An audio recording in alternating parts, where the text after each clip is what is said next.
Out of the many superheroes that have been published over the years, only like half, maybe even a quarter of them have managed to exceed their initial publication era. If a character was made in the 1930s, they're probably not going to survive to the 1950s, 60s, whatever that may be. When you think about it, there's been millions upon billions of superhero ideas, and only half, maybe even a quarter of that actually gets put on the printed page, and an even smaller amount makes it to the 21st century. New characters survive even less than that, maybe 2, 3, 4 years, because publishers will make an idea. Maybe it's unique, maybe it's a riff on something from another publisher and it's kind of funny, maybe it's like a parody, or just this company's version of that character, right? They wanted to take a swing at that archetype.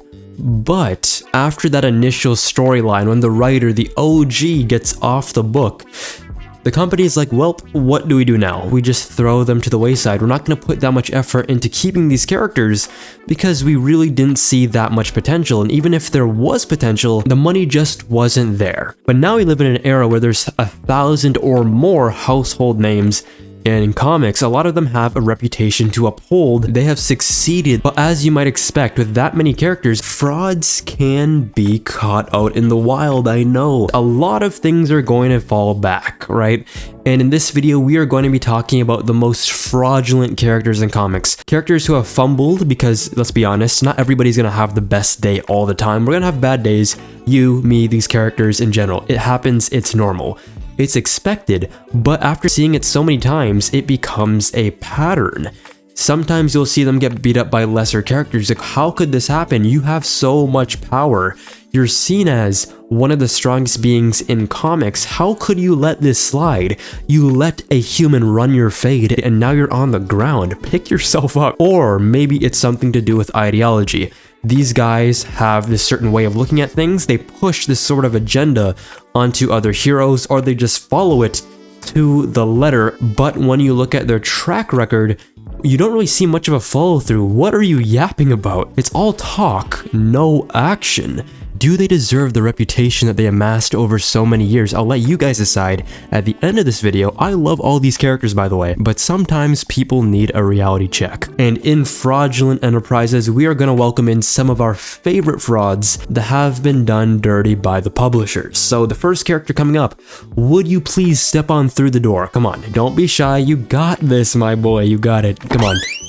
Ooh, it's the Punisher, Frank. I love you, Frank, but come here, you gotta sit down. So, the problem with you, Frank, you're gonna be mute for a second because I can't hire voice actors. But the problem, and this is not a solid JJ video, the problem with you, Frank, is that you say that you are a one-man war on crime. And that is completely true. For somebody of your caliber with not having that many, I guess, yeah, you have resources. You should be doing more, actually. I'm gonna get to that in a second. But for somebody of your stature, not having superpowers, not having extreme wealth, not being trained by like Tibetan monks, you have quite the reputation. A lot of people rock with you more than characters that don't kill. We love anti-heroes here, but you're kinda not living up to what you're pushing. So you say that this is the right way to go, but when I look at your track sheet, when I look at your KDA, you might be maxed, you might be positive in maybe 10,000 or something, but you're only going after small fry or just mob bosses, which is completely fine. But you have to realize you are smack dab in the middle, bing bing boop bop pow, in New York, one of the worst cities in all of comics. You're there with Spider-Man, Daredevil, the Avengers, Moon Knight, probably Black Panther goes there time to time, right?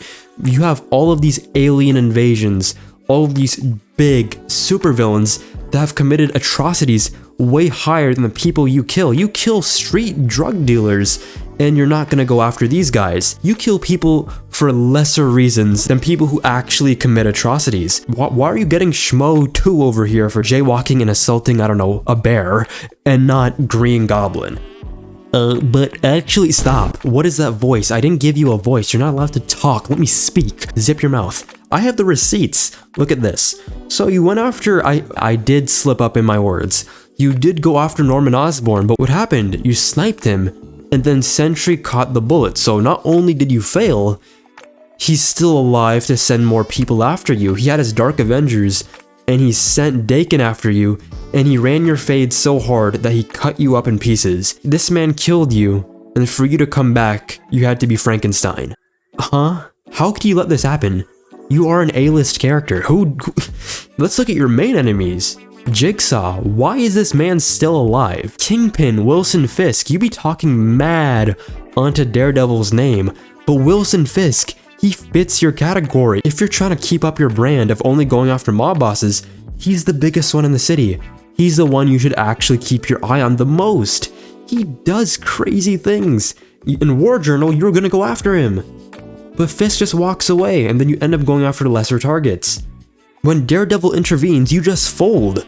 You don't even go all the way. You just let him beat your why. Like, there's no reason. Bullseye's another character who doesn't have powers, who should be somebody you go after. You don't do it. But I will admit, guys, in Punisher Max, he does kill Bullseye, but it goes back to my previous opinion that Punisher should not be in a superhero universe because he just seems incompetent. It's like, what has he accomplished? Barracuda, why is he still alive? Yeah, you might have like killed him in the Punisher Max run, but you failed so many times before that. In canon, you failed so many times now. If I go to the mainline and we just completely forego Punisher Max, and we just talk about his canon, right? The characters he kills is so goofy. Like, he kills Stiltman. What has Stiltman ever done to you? He's a joke villain. He poisoned his drink at a supervillain bar. What? That's like going after Pencil Man in DC. He's never hurt anybody that significantly for you to go after bro like that. Like, what did he do that day? You did go after Vulture and like the Mandarin. I remember you killing Mandarin with like a magical bullet. You should keep that energy. But the problem is that not only were these characters not the original, they were secondhand versions. They haven't even done as much atrocities as the previous ones did. You're irrelevant. Get out of my office. I don't want to see you no more. Get out. Okay, next character, come in. I'm fresh-faced, let's go. Ghost Rider, okay. You have mad aura, but you keep losing aura. People use your aura to help others farm aura. You're in a loop, and I'm sad for you, bro. I feel really bad because your one ability, your most iconic power, has become useless. The penance there has now been used as a joke. When was the last time it worked on anybody notable? Usually what it was supposed to do, I don't know why I'm trying to explain to you what your powers does. I'm pretty sure you realize how Marvel nerfed you, but let me explain it for the people in the back. So, your power was to make, it was like a weird multiplier. The pain that they did to others was then reflected right back at them through your gaze. And it used to be a one-shot tool. If it didn't kill them, it incapacitated them. And honestly, that was enough. If you were able to get them in one strong chokehold and look them straight in the eyes, it was a GG. It was like a level 3 ultimate ability. I'm pretty sure it was in Marvel vs. Capcom. If you look at Dragon Ball FighterZ and Android 16 is self-destruct one-shot kill, that is what the penance there should be. But then they added weird, just not really win cons, but weird conditions that change from writer to writer. Sometimes they make it so if you don't feel guilt, you don't get affected by it, which is completely stupid because the biggest psychopaths don't care at all for what they did. If you look at things like, let's just go through the list of the people who resisted the penance there. Number 1, the character I just talked about, the Punisher. Why is the Punisher surviving the penance there? There's no reason for that. He is a killer, but because he believes he's right, the penance there has no effect on him since he feels no guilt. You can't punish somebody who doesn't think that they sinned. How does that make any sense? Then you got like Venom and like Carnage and symbiotes in general.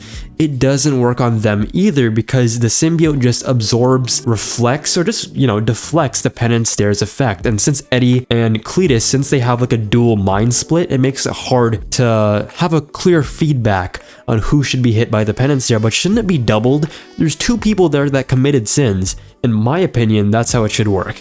And it's kind of biblical in nature. This man is a demon. What is the problem? Why is a symbiote of all things? I guess because of like the Donny Cates stuff, but this happened in like 2012. That wasn't a thing. And then we got Deadpool. Deadpool's mind is too quote-unquote broken and chaotic. He has so many personality switches, so many possible origins that are completely unreliable that it's twisted his perception. His guilt is so warped that it has no foothold. The penance there just doesn't work.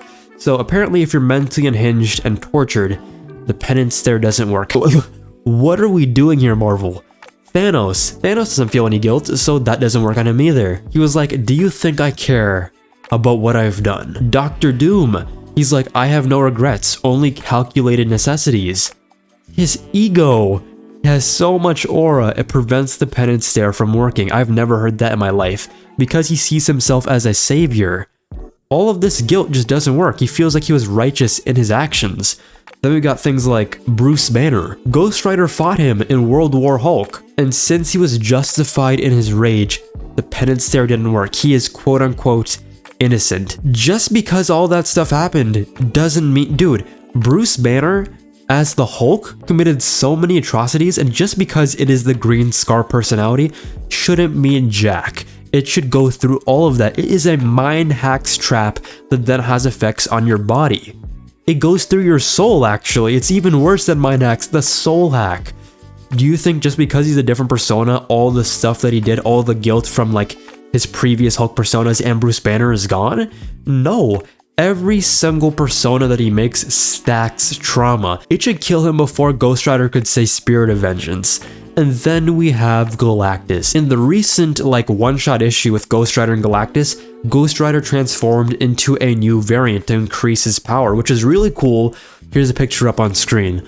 But he used his penance stare. What did he say? He was like, I'm gonna condemn you to face all the guilt of the crimes you have. Simple as that, simple line, and it should have folded Galactus.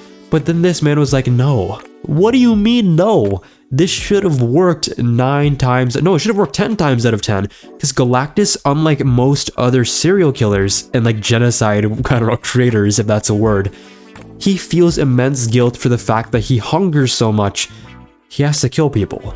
Ghost Rider, I am terribly sorry. Marvel's not going to fix you anytime soon. I just had to get this off my case. This didn't help you at all. I don't think you can improve with what I just said. I just gave you a list of your failures. I am sorry. You gotta go. Speaking of Galactus though, Galactus, come on in. Galactus, you're goofy, bruh. The thing about Galactus is that his character, if we're gonna go back, let's go back, take a step back to the 90s and 80s before Marvel cosmology just got really weird. The hierarchy, in my opinion, it went like the one above all, the Living Tribunal, Eternity, Galactus, and every other herald or whatever higher being is right below that. So Galactus was top 5, and he was moving like somebody in the top 5. I remember this one thing about like Ultron. Ultron was giving him mad sass, so he just like got rid of him just like that. And everyone was shocked because Ultron is a problem. But if you look at Galactus now, he is the ultimate jobber. I'm not even joking you. Galactus, please. Stop dying. This man gets killed like every other day just to get brought back. Like recently, like King Thor managed to kill Galactus, right? Galactus made him his herald, which is like, oh, fine and dandy. But then Thor, with the power of Cosmic, just one-shotted Galactus, killed this man on the spot. He's like, thank you so much. I'm just gonna kill you now. Since the Black Winter is here as well, and that's the guy that we were going to team up and fight against, we're all here. Might as well just make it quick. 2 birds, 1 stone. So this man Uno reversed you, and you died by your own hand. Thor normally just wouldn't do this. He probably wouldn't feel as confident to do something like this, one-shot Galactus. But with that, his normal power stacked with the power of Cosmic, it's GG's. On top of that, we have like Franklin Richards, who is very powerful, but having a human make you their herald is probably the most disrespectful thing I've ever seen. Thanos. Thanos obviously is going to have beef with Galactus because he's one of Marvel's biggest villains, both of them are. So they were going to fight at some point or the other, but then Thanos just teleports this man in between 2 planets, and this man gets rocks. Look at his clothes. You're telling me 2 planets would do this to you? Are you serious, bro? I got more receipts too. In the Ultimate Universe, this man managed to sidestep into the Ultimate Universe, and Reed Richards of that verse, before he became the Maker, was like, you know what? The only way to defeat Galactus is to stop his hunger, so we just have to put him in the negative zone. How will we do this, might you ask, right? How would you do that? Especially since the Ultimate Universe, for the most part, is much weaker than the mainline timeline. So they just gave Kitty Pryde, a person who is known for phasing and not being able to be hit by a lot of entities, Pym particles. So they grew her up to be Giant Man to the level of Galactus, and she was just straight throwing hands. But are you telling me that the pim particles in this universe makes you strong enough to slap around Galactus? And are you telling me that a mutant ability to phase through objects would not be counteracted by somebody with the power cosmic? Are you on something? Like, Marvel writers, please, come on. This man is even losing to real life people. Leonardo da Vinci bodied this man with an experiment. I wish I was making this up. I'm not. Leonardo da Vinci as a whole, if you guys don't know, is a part of the Brotherhood of S.H.I.E.L.D., the prequel, so to speak, of the S.H.I.E.L.D. organization. And he was kind of overpowered in general, so I'll give it to him.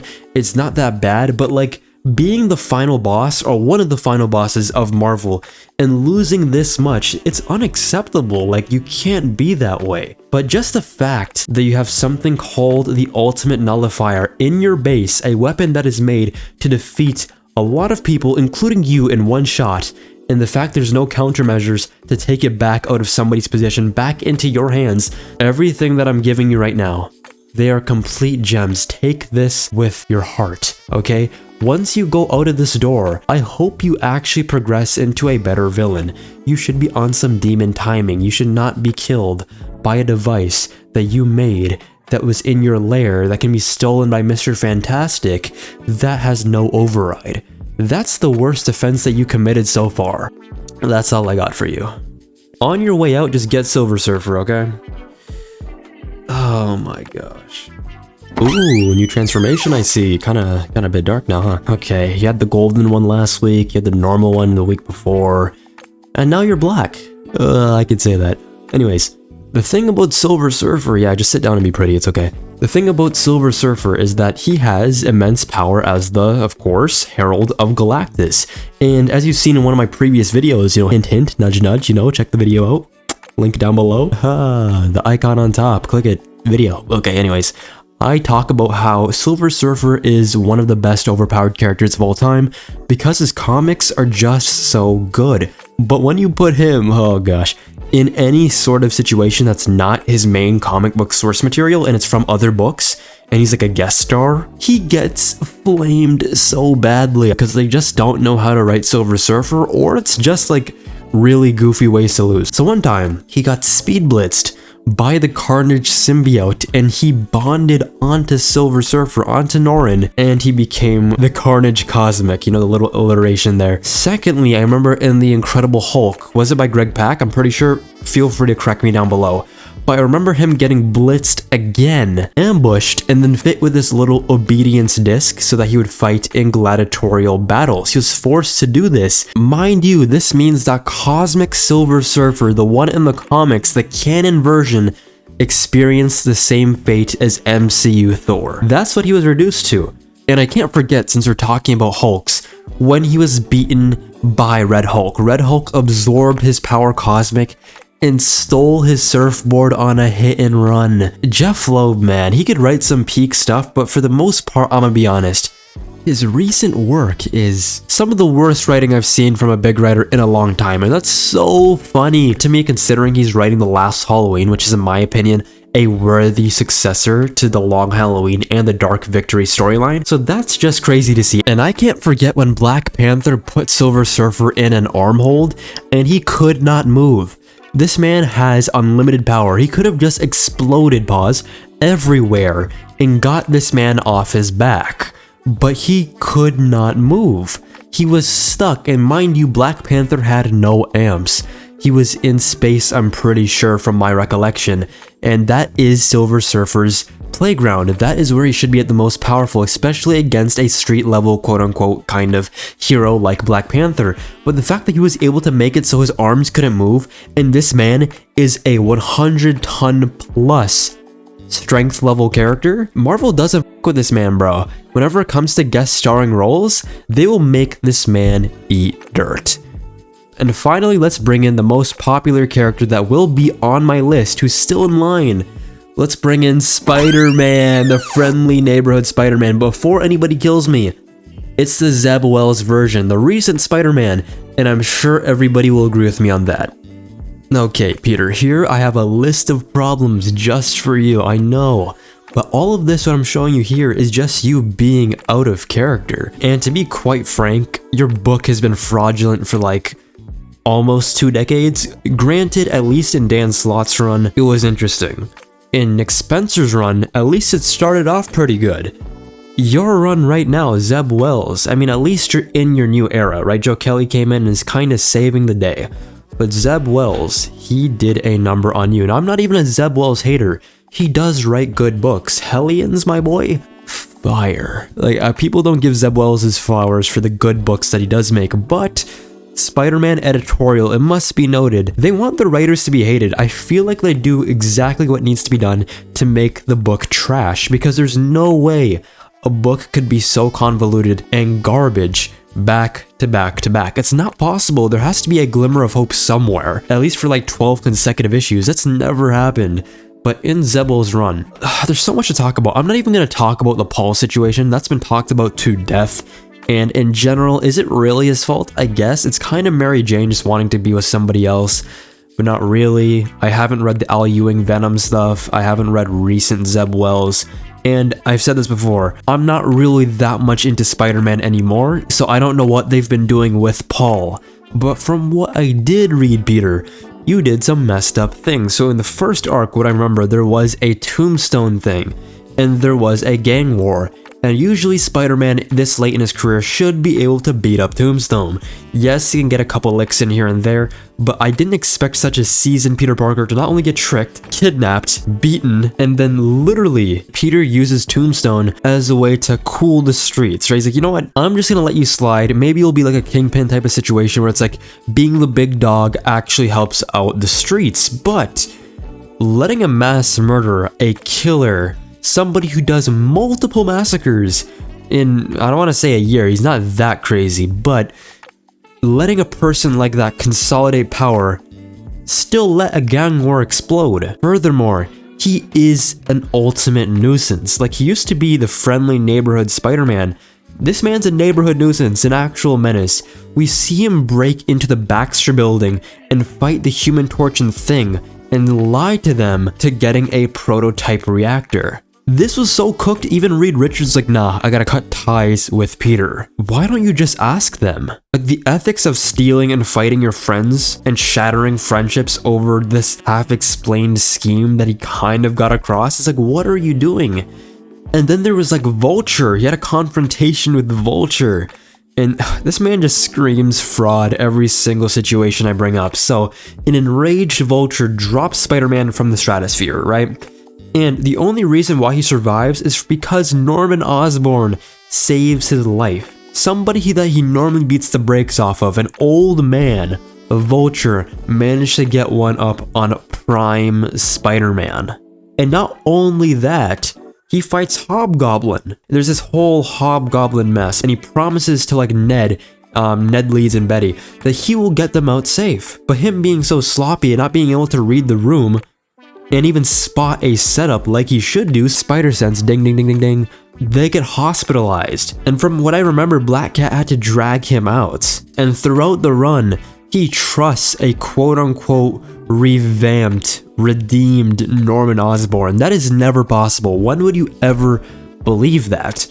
But he believes him all the way through the run, turning on people in real time just to help out Norman, leaving people in the dark, his closest loved ones, just so that he's able to let this scheme play through, because it's for the benefit of everyone else, right? This is a plan that needs to be carried out. But it's like, maybe you are the menace, bro. Maybe JJJ was onto something, because this is some fatherless well, he technically didn't even see his father that much. Yeah, but come on, Peter. How does he become so immature? This is the things that I would expect from like a 15, 16, 17-year-old Spider-Man who doesn't have too much of an emotional connection to the other heroes. Maybe he's trying to play things his way because he believes from his perspective, his way or the highway, right? His perspective makes the most sense. This is his streets. Totally a juvenile perspective, but I could see why if this is a younger Peter. This man has regressed mentally like 15 years. I don't even know how old he's supposed to be in canon. Like 30 maybe? I don't know. But Peter, you should know better. You are the poster boy of this entire ship. If you fall in battle, if you fumble your comic this much, how will we succeed? As a comic book industry, you are one of the giants. You are lucky X-Men outsells most other things, like, I don't know, 3-1, and that they have so many titles. And you're lucky that your fans are so, what's the right word for Spider-Man fans? I don't know if it's delusional or like hateful, because they hate read Spider-Man the same amount of times as they hope read Spider-Man, hoping that it will be better. You're lucky your reputation has stuck for this long, because for me at least, I was able to move on. And probably at this point you should too. But Joe Kelly has been doing pretty well. Let's hope that this sticks. But it seems like after looking at solicitations, it might go back into the sunken ship. Spidey, feel free to go. Oop. Oh look, seems like we switched franchises, huh? Probably should teleport to another office, you know, change the scenery a little bit, yeah? Do you agree? I know you can't talk, but like, okay. You guys heard that? Okay. Now, Red Hood, Jason Todd, you might be the biggest offender of the fraudulent charges placed upon you, because yes, I know that you are one of the most popular DC characters there is, but is that really warranted? In my opinion, I know I'm being very disrespectful and you could probably kill me at any time, but I do not think you deserve the hype. I said it, I'm sorry, but like, everybody saw you in Under the Red Hood and like, you know what, that was a very good story. He's probably one of the GOATs, better than Nightwing. And I'm sorry, but like, one story doesn't make you peak. It's the starting point. Yes, it's able to get you on a very high bar, but without consistency, you're just a one-hit wonder. And while I wouldn't say you're that yet, I mean, you really can't be, because there are other good stories. For the most part, there's way more misses than hits. And while this wouldn't be a bad thing if you were one of those bigger heroes, the fact that you're so new from the 2000s, 2003, 2004 is very telling. Especially since like there's other characters that are way older, like a Wally West, who's way more consistent, even though he's been here since like the 40s, 50s, 60s. So yes, Jason Todd, the problem with you, we're gonna go back to the ideological fraudancy. I just made that up. This is my advice to you. You try to kill people and the Joker, and you have this whole ideology that you're better, or this is the best way about going about it, but you still haven't done much. Joker is still alive. Why haven't you fixed that? Because Batman beats your brakes off? I mean, you were trained not by Tibetan monks, but basically you were. The All Cast, you have magic, you have things called the All Blades, you know those things? You forgot about those, huh? You shouldn't really get beaten up that much in fights, I'm gonna be honest, Jason. You're kind of a fraud just based on fights. You have All Blades, magical blades that kill pure evil, yet you don't. In Hush 2, you try to kill the Joker again and Batman stops you. Now, normally Batman wouldn't really be about that too much. He would try to like, you know, he wouldn't even be there in the first place. But, you know, Hush 2, and Jeff Loeb, and he kind of sucks now. He's kind of folding the bag in the wrong origami on that. Anyways, the problem with you, Jason, is that you're stuck in a cycle with fighting Batman, reconciling, being a part of the Bat family once again. Everything seems nice, and then fighting again, repeating the cycle. In my calculations, it happened at least 3-4 times in the past 7-8 years, maybe even like, if we're gonna be lenient, a decade. That is character stagnation at its finest. Give him something else to do. Jason, find another city, find some sort of niche where you can be the best version of yourself. If you want to kill, then kill. Be DC's Punisher. If you don't want to kill, fully lean into being that, I don't know, middle child of the family, helping people, maybe have a bit more edge and angst, but you're still somebody who completely redeemed themselves. Or just become a villain. Be like, I don't know, Dick Grayson's arch nemesis or something. You did really good in that role in Post-Crisis, but ever since then, he's been wandering without any sort of strong place in the world. He doesn't really have a strong foundation. And Jason, for you to succeed, you have to be more than the person that you always fought against. You have to be more than your mentor. Every single thing about you is completely reliant on Batman. You have no sort of conflict if he's not there. You don't even have a rogues gallery. A half-hearted one at least, like Nightwing. He's still building his up because people keep trying to get rid of ones and trying to leave their stamp on the Nightwing character. But Dan Waters currently, ooh, Dan Waters mentioned of the month. He's really doing wonders with Nightwing's rogues. Red Hood, he needs that kind of treatment. And if not, just put somebody like Garth Ennis on the book and have him kill a bunch of mobsters. That would sell like hotcakes. Next character. Ooh, yikes. I did not want you to be here. Nightwing, the prodigal son. Yes, come in. Now, Nightwing, this isn't your normal self. I'm just gonna extract all the sauce out of you, and this is gonna be your Tom Taylor version. Perfectly made just for this conversation. Now, thankfully, Nightwing, you got better. Dan Waters once again saved your life. He brought back your reputation, your aura, everything that made you you. It's back. Congratulations, but I have to talk about Tom Taylor's Nightwing just so that this never happens again, okay? Now, while this run did start off very promising with, like, you know, the Pennyworth Foundation and him becoming a much more prominent player in his city, the artwork was fantastic. In general, the problem with him is that he's kind of like a background character and sometimes in his own story. He's very much reactionary. He delegates a lot of tasks for the purposes of a lot of slice of life activities. He doesn't exactly grow. His villains don't have a bite. The victories that he has don't really feel that monumental in general. When you think about it, his main villain, Heartless, that appeared in like the issues 75 to like 78, 79, around there. Tell me why it took so long for him to get caught. He took 3 whole years to deal with this man, and the reason why this really pushed my buttons, Sir Nightwing, is that he was killing and taking the hearts, as you might expect from his name, from hundreds of people around the city. Imagine how terrified these people were, knowing that any time you step outside, your heart could be taken. On top of that, he's the main reason why his main villain, Blockbuster, was killed. If I was the main hero for that city, I would be on that. My biggest op was killed. Shouldn't I know who the biggest fish is? And in current Nightwing, and thankfully Dan Waters is addressing this, Heartless was the reason why there is such a huge power vacuum and why there is currently gang wars, right? And all of these activities are likely going on in the background of Tom Taylor's run because he wasn't focused on that. Even when he was trying to fight his main villain, Blockbuster, instead of like planning and infiltrating and counter-striking like the usual Dick Grayson would do against Blockbuster, he was just very reactionary, and he fumbles, he fights through crowds. He lets some of his other friends do more of the legwork.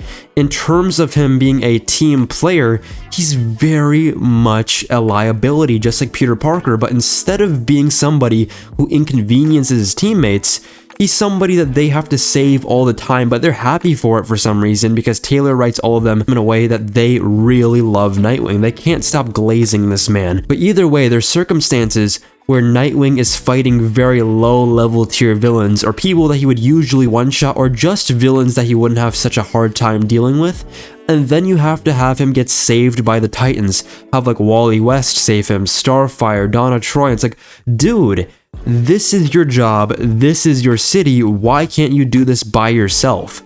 It's not that hard. I've seen you do it, but even in the current run, he's dealing with a lot of crazy stuff. Things that he didn't even have to deal with in the Taylor run, but he's doing it much better. He has to deal with gang wars. He has to deal with the police being given high-tech weapons, and it's kind of like a cyberpunk state.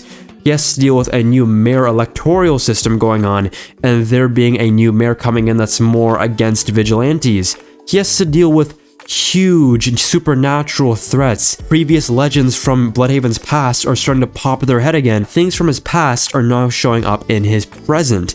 All of these things just with the help of Barbara, and she's not even in the field. She's just giving him tactical support, things that she always did as Oracle. But Tom Taylor's Nightwing was so shallow. There is no urgency about him protecting people. Innocents were dying left and right, and he was busy dealing with Nightmite, a 5th dimensional imp based on him who once again, as you might expect, glazed him. But it's worse because the entire theme of the book was telling us why Nightwing was so special without backing it up. Yes, if I got examples from other Nightwing books, previous Nightwing works, all of this makes sense, but when you're making a character-defining run, a run that was supposed to get him back to his prime, considering he was just in his Rick Grayson arc. We're not going to talk about it. Thankfully, I'm saving your ears for not talking about Rick Grayson. But the fact that this was a new starting point, and he didn't put any legwork into making us believe, or any new fans to make them believe why Dick Grayson should be at the top of the DC superhero hierarchy, is just a huge, humongous fumble. And Nightwing, I am so sorry, but thankfully you are back on that. You are that guy again, and I will never, Never hop off of Dan Waters. No pause. I'm keeping that in the video. Next character, come up. No, okay, whoa. Okay, I guess face to the wall. Welcome, Spectre. Now, the problem with you is that you have peak books. But for some reason, people don't respect you at DC editorial. They want to make you the obvious jobber of the universe so that other people can aura farm. It's kind of like a Ghost Rider situation, both of you guys being Spirit of Vengeances. Now, the funny thing is, if we're gonna go through some examples, let's talk about the Blackest Knight. He got immediately turned into a Black Lantern, and then Parallax had to put some paws on him. And he won pretty quickly, I'm not gonna lie. Then he fought Necron, and Necron just literally waved his staff and, I don't know, banished him? I don't even know what it is. He was treated like a USB drive. Insert evil here, you're done. Like, I don't understand what this is, but he's not there anymore. And in Spectre's own run, which is kind of surprising because you'd see them usually get glazed in these books, and the following is not bad at all. In terms of a writing standpoint and how the book is, John Ostrander's Spectre is one of the best comics out there, especially in the 90s. This thing was peak. Anyways, it's still kinda crazy that when he fought against the Joker and tried to punish him, Joker's insanity rendered him immune. And Spectre literally cannot comprehend his soul enough to actually punish him. So one of DC's most evil people can become unjudged because he's too crazy. That's the craziest get out of hell jail card I've ever seen in my life, but whatever. Is that plot armor against Joker or just Spectre being kind of a fraud? I don't know. You tell me. I love Joker. And Grant Morrison, please. I want to see Grant Morrison Joker written again. This is going off topic. I'm sorry to do this in front of you, Spectre. I should just be talking about you and how to improve you. But Grant Morrison Joker, please save Joker's reputation, please. People be calling him a fraud too, but he's not. I'm not gonna let you convince me to do it. Anyways, let's move forward. In Justice League Dark, in the Wonder Woman crossover, the Witching Hour, which I love, when Wonder Woman has like the witch mark or whatever it's called, and she becomes this really cool, overpowered magic user. She becomes a very integral part to Justice League Dark, and Hecate, the goddess of the underworld, started tearing stuff up. And Spectre does briefly appear, only to get literally bodied immediately by raw magical forces. And he's out of the plot from there. Even in Future State, a possible future where a bunch of crazy things happen to make it somewhat dystopian and a lot of like rebel factions and people are fighting, in Immortal Wonder Woman, he gets hand-waved away. He's supposed to be the hand of God. God's spirit of vengeance. And there's no big fight. He just stops being relevant to the story. Spectre, I'm looking at you right now. You are a character who punches at the speed of light. You are a high-tier reality warper. You can bring people back from the dead. You can kill Darkseid pretty much effortlessly. You can create a nexus to all realities while you're crisscrossing, applesaucing in the air. You can grow tall enough to use planets as literal boxing gloves. You can create supernovas in your hand.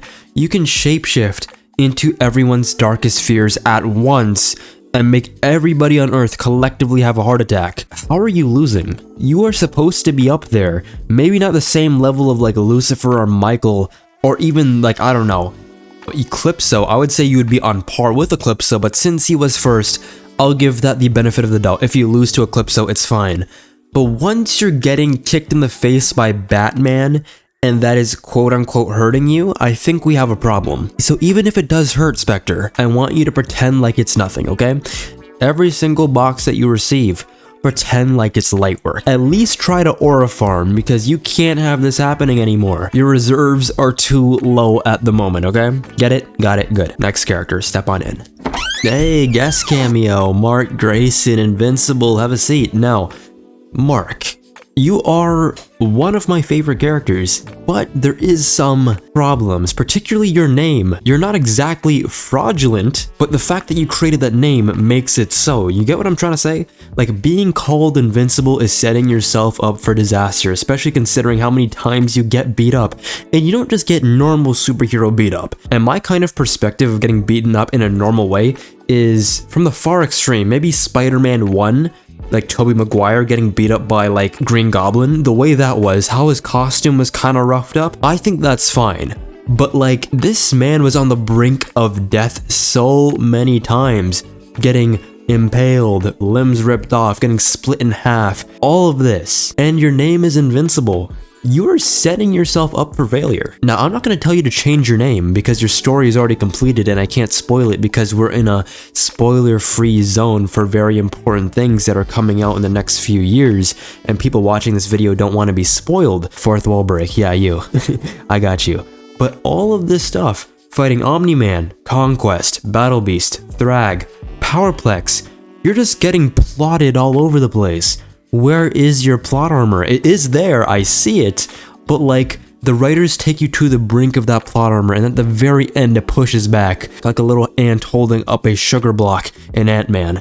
This shouldn't be happening to you, and yes, I know your name is supposed to be invincible in terms of human spirit. I'm never gonna back down. Brother, that is what every superhero is supposed to do. People using that excuse is funny to me because that is not what makes Mark unique. Granted, he goes through a lot, maybe more than a lot of the A-list superheroes that we know of. It's not even invincible in terms of mental, he's not incredibly smart either. He gets consistently manipulated by like Cecil, by Robot, even by Alan. Later on in the story. Actually, wait, little spoiler here. In the Dinosaurus arc, what he does is he tries to have a little partnership with him, right? Because he thinks he can reduce global suffering with, you know, calculated destruction, right? If you partner up with this big bad, certain things could go certain ways and we could save certain stuff. Me trying to be as spoiler-free while spoiling. I know, I'm doing such a great job. He ends up immediately nuking Las Vegas. 800,000 dead. Trying to do 4D chess, and you get checkmated in one move. Come on, Grayson, are you trying to be up there with Nightwing or nah? Who's the better Grayson, please? I know his story in general is kind of framed as a coming-of-age story, and with that, there's a lot of mistakes, but if you look at the track record, it's a Batman track record. He has to take his L first before coming back better than ever, which is good for character development. But when you are the front line of defense, you're the strongest hero on Earth other than like Adam Eve, but Adam Eve can barely use her abilities correctly because for some reason, Kirkman can't write female characters other than when he's writing it on the TV show. He came back and he redid it, so thankfully he did get his get back on all the haters and prove them wrong. He can do it, but he just made her purposely lame. But he is a good character, a morally gray character that has to deal with his ideologies constantly shifting with every loss that he faces, with every loss that he might experience in the future, preparing for that and deciding off the bat, we aren't gonna let this happen again. I'm gonna shift. Yeah, I didn't want to kill, but now I'm gonna have to do this. So yes, it leads to a lot of character development, but in the end, people are still dying. There's even moments, especially if you watch the TV show Season 3 with Adam Eve, when she was on the brink of death and, you know, Conquest kind of roughed her up a bit. That's putting it mildly. He was at her side and he was like, no, I'm not letting go. Even though people are dying out there, I'm not gonna go. Eventually he does get convinced, but the fact that he was so willing to not save lives, to stay with her in her final moments, is very human, and I understand that, but as a hero, more sacrifices gotta be made, man. Like, enough with that wimp stuff, Mark. Lock in. You have no room for doubt when Conquest is on your planet, being a one-armed demon, destroying everything in his path. Where's the honor at? This man isn't a predator, he is just gonna destroy things in his way, and you're over here crying about your girlfriend. What are you doing? You are the last person. Come on, man. Look at me. Never let that happen again. And I don't think you will, seeing how the end of this story goes. You leveled up, and I'm proud of you. Kind of. You are a bit weird in the way you do your methods of like controlling and leading, but that is a story for another day. But yeah, guys, that's all there is for me today. What do you guys think? All of them have left my fraud center. Do you guys think they're gonna stay frauds? Or do you think they're gonna change for the better? Will they stay in the state of mediocrity?